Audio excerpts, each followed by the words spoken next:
Donc l'objectif là, c'est de faire la fonction 4.8, donc qui est la fonction putString. L'idée, c'est qu'on puisse envoyer une chaîne de caractères, cette fois-ci, en une seule ligne, plutôt que de faire putC, putC, putC, putC. Ok. Alors déjà, vous avez remarqué un truc. Effectivement, on m'a posé la question, pourquoi est-ce que je ne peux pas faire un putC de dub directement? Pourquoi putC de ça fonctionne, mais pas putC de dub? Ça, c'est quoi comme type?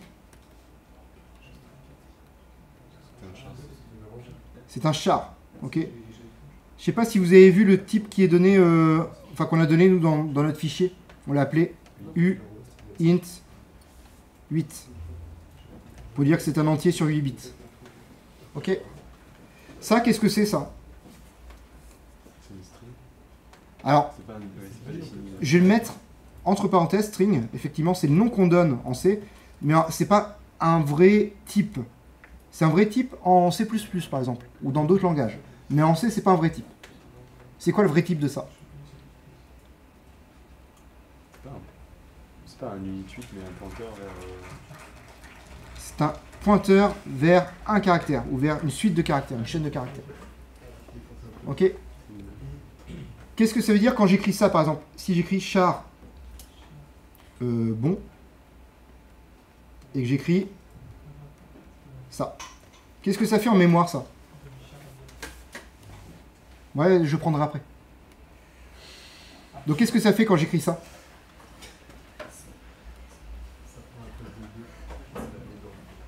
Quand vous voyez un truc où c'est marqué char comme ça, en fait, ça réserve une place en mémoire qui fait 8 bits parce que c'est un char.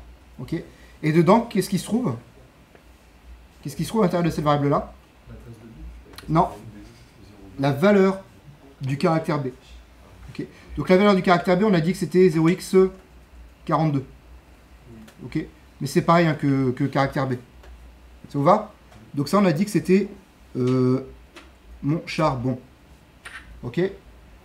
Le suivant. Donc j'ai cru entendre char Abia. C'est ça? Oui. Super. C'est con parce que moi j'avais char Al, mais on va s'arrêter là. Ok, et si j'écris comme ça? Et ça, en fait, je suis obligé d'écrire ça comme ça ici. Qu'est-ce que ça fait en vrai?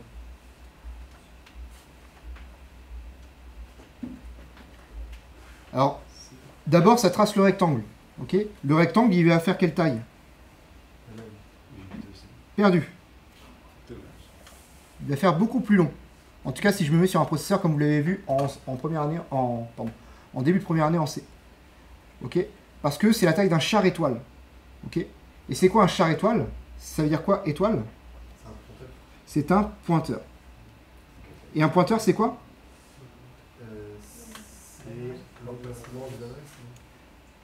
Ouais, ça me va. En fait, si vous voulez le dire autrement, et de manière pas trop fausse, mais suffisamment vraie pour vous, c'est une variable qui contient un pointeur. Qui contient une adresse, pardon. Ok. Et donc, du coup, ça contient quoi comme adresse? En vrai? Alors, non. L'adresse de la chaîne de caractères B. Donc là, en fait, c'est une valeur quelconque, je ne connais pas, qui va pointer vers cette zone mémoire. Et cette zone mémoire, qu'est-ce qu'elle contient? Pardon. Hop, je vais essayer de le faire comme ça aussi. Elle contient quoi? Elle contient le caractère B. Et puis, il y a un autre petit piège. Le caractère \0. En ou anti/0, ça marche aussi. Ok. Ok, et là, c'est la différence entre un caractère. Un caractère, c'est vraiment une variable qui contient la valeur du caractère. Et une chaîne de caractères qui est au final une variable qui contient l'adresse vers la suite de caractères qui est stockée ailleurs. Je ne sais pas où, mais ailleurs. Ok. Et c'est ça la différence, en fait, entre faire mon putchar, ce que vous avez voulu faire, putchar C, ou en envoyant le caractère, par exemple, B. Ça, je peux, parce que ma fonction putchar, elle est de type elle est de type uint8. Donc je peux prendre un caractère. D'accord?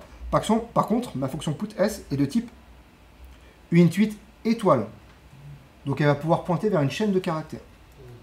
Donc c'est pour ça que je vais devoir utiliser putS avec... D'ailleurs ça, ce serait faux aussi. Hein. Ça. putS. C'est un S ici.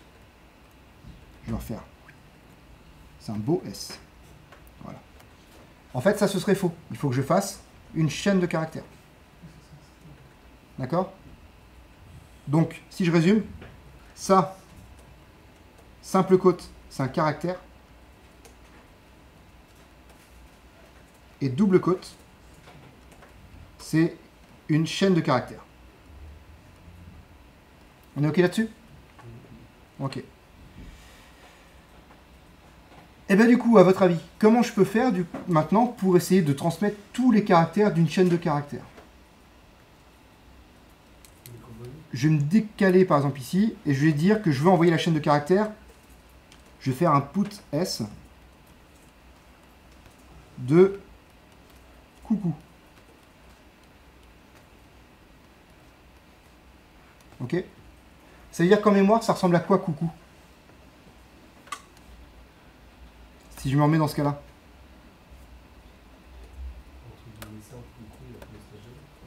Alors, entre guillemets, simple, coucou, mais qu'on soit bien d'accord, hein, entre guillemets, simple, c'est caractère par caractère. Je vais retrouver mon C, mon O, mon U, mon C, mon caractère O, vraiment caractère par caractère. Ok, et tu m'as dit quelque chose après, Enzo? Et le backslash 0. Donc en fait, à quoi ça ressemble? Ça ressemble en réalité à un tableau de n plus 1 caractère. N, le nombre de caractères que vous avez ici, là, plus 1 parce qu'on a le backslash 0 à la fin. On est d'accord avec ça? Donc à votre avis, comment je peux faire pour envoyer une chaîne de caractères à travers l'UART tout en utilisant putS qui elle va appeler putC? Ouais. Ah bah je vais faire une boucle for. Ouais, une boucle for, ça me va. On connaîtra la taille. Alors par contre, il faudrait connaître la taille. Ok. Et c'est un truc que je vous interdis. Il y a une fonction qui permet de calculer la taille d'une chaîne de caractères. Tu m'as dit? Non, pas fget, ça permet de lire une chaîne de caractères. Sizeof, presque. Sizeof, ça permet de récupérer la taille, mais d'un tableau. Ça marche pas très bien avec les chaînes de caractères. strlen, string length, qui permet de récupérer la longueur d'une chaîne de caractères. Ok? Sauf que je vous interdis de l'utiliser. Je vous interdis d'utiliser parce qu'en fait, c'est une fonction native du C. C'est une fonction qui est... Enfin, l'ensemble des fonctions du C, en fait, sont assez lourdes de base. Et on peut le faire de manière très légère. À votre avis, là, comment est-ce que la fonction strlen, si vous aviez à l'écrire vous-même, comment est-ce qu'elle fait pour déterminer la longueur d'une chaîne de caractères par elle-même? Elle fait un compteur, ouais. Donc là, elle se place ici. Elle met son compteur à 1. Ok. Et qu'est-ce qu'elle fait?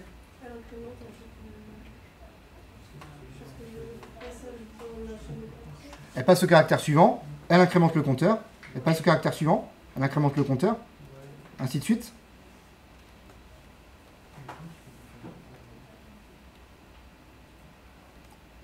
Et ensuite, là, elle met 7 ou pas? Non, ça s'arrête. Là, elle s'arrête là.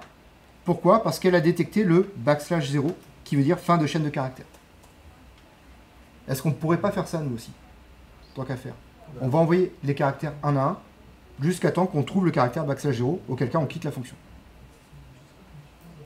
Ça te va, Enzo? Oui. Qu'est-ce que tu voulais me dire? Bah, on peut se faire un while, Ouais. Alors, un for, ça aurait fonctionné aussi. Hein. avec, Voilà. Ouais, ouais. En fait, for, while, tout ça, en vrai, c'est interchangeable. Ok. Sauf qu'on ne vous l'apprend pas comme ça parce que c'est pas propre. Voilà. Et je vais continuer à suivre la lignée des collègues. Hein. Souvent, la boucle for, c'est pour faire un certain nombre de fois connu à l'avance, même si c'est pas toujours vrai. Et par contre, là, l'idée, c'est de faire quelque chose tant que je n'ai pas le backslash 0. Donc, ça ressemble à une boucle while, voire même un do while. Je fais tant que. Ok. Donc, qu'est-ce que je vais faire tant que... Non. qu'est-ce que je vais faire? Ouais. Bah, tant que le terme numéro pardon, I de mon tableau Ouais. n'est pas égal à entre guillemets simple entre 13 et 0, Ouais. on continue de incrémenter. Ok, donc c'est-à-dire qu'il nous faut une variable I dans ce que tu me dis. Ok. Alors comment je fais ça? Hop, je la mets à 0.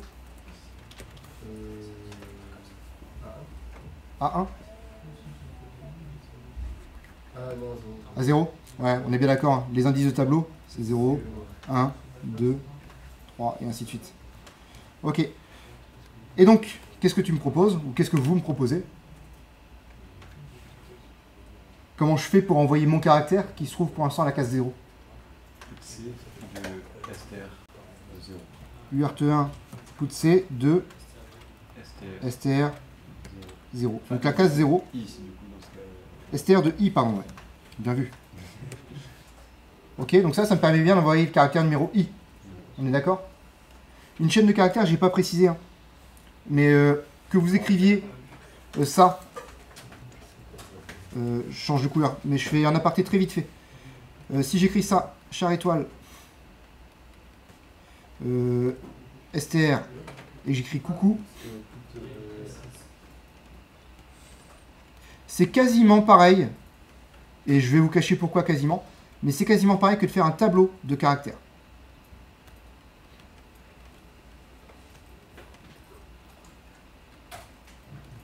Ok, c'est-à-dire que dans les deux cas, j'ai le droit d'écrire tab 2, 3 est égal à, je sais pas moi, au caractère D, par exemple, et j'ai le droit d'écrire str. En fait, ouais, non, là c'est faux. Mais qu'est-ce que je peux faire? Ouais, allez, on va dire, je peux écrire ça. str de, je sais pas moi, 4. Ok. Dans les deux cas, c'est possible. La notation tableau est possible avec un pointeur, tout comme elle est possible avec un tableau. Ok. Donc là, est-ce que c'est bien? Est-ce que ma boucle est complète? Il faut incrémenter le i. Pourquoi?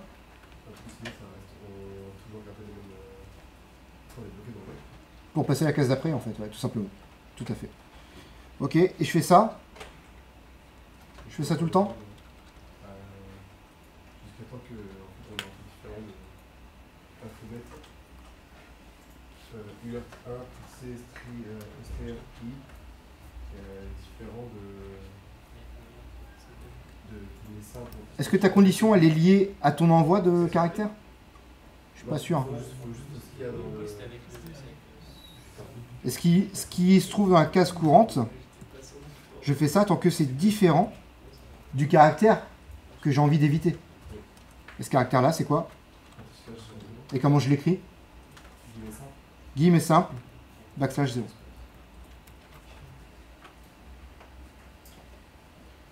Ok. Alors là, ça fonctionne presque. Il faut réfléchir à tous les cas.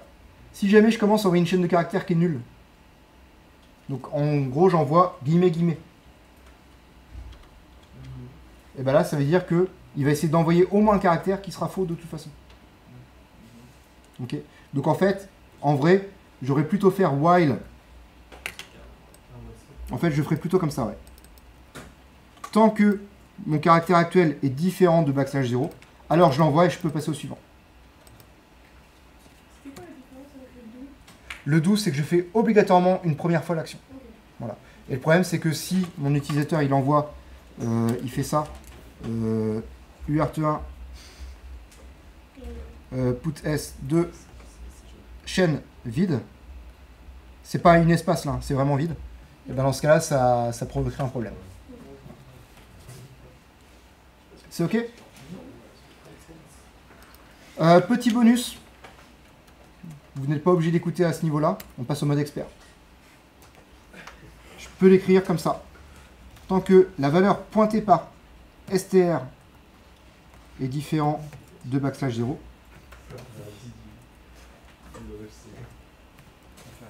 et bien dans ce cas-là, je peux du coup envoyer le caractère pointé par str et en même temps j'incrémente pour passer au caractère suivant. Ok, ça marche pareil, les deux fonctionnent pareil. Si vous voulez, on en reparle. Mais si vous n'êtes pas à l'aise avec ça, restez là-dessus. Ça fonctionne, c'est efficace. Ouais. Quand vous mettez étoile STR, c'est la valeur ou c'est l'adresse? Alors du coup, STR, c'est une adresse. Ok. Mais ça, c'est ce qu'on appelle le déréférencement en C. C'est-à-dire que tu accèdes à la case pointée par ton adresse. Donc là, en gros, c'est pareil que d'écrire STR de 0. Ça. Ok. Donc ça me permet de dire STR de 0. Par contre, après, je fais un STR++, ce qui veut dire que, en fait, mon début de chaîne de caractères, en fait, ce qui change entre les deux techniques que je vous propose, c'est que la première technique, STR, il pointe toujours là. Et après, en gros, j'utilise un +i qui me permet de passer STR +1, +2, +3, et ainsi de suite. Avec la technique de faire STR++, en fait, ce que je fais, c'est STR, je décale. Puis je redécale. Puis je redécale. Et quand j'utilise la valeur pointée par STR, j'accède bien au contenu de la case. Donc là, j'accède au contenu de la case, et après, je passe à la case suivante. Vous avez dit que étoile STR, c'est une adresse. Non, STR contient une adresse, donc étoile STR va chercher la donnée qui se trouve à cette adresse. Et STR, c'est une adresse. STR, c'est une adresse, ouais. Parce que c'est un pointeur, donc c'est une variable qui contient une adresse. Mais c'est aussi une chaîne de caractères. C'est l'adresse d'une chaîne de caractères. Donc c'est-à-dire que STR, il contient l'adresse, en réalité, au départ de cette case-là. Et je parle bien de la case, hein, il contient l'adresse de cette case-là. Et après, quand tu lui dis STR++, il va contenir l'adresse de la case suivante. Mais pas la valeur, bien l'adresse. Par contre, à partir du moment où je fais ça, j'accède à la donnée qui se trouve dans la case d'adresse précise. Ça te va? Ça va tout le monde?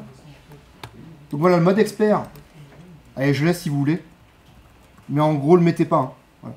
Mode traditionnel, là, le mode classique. Voilà, il suffit largement. Ok.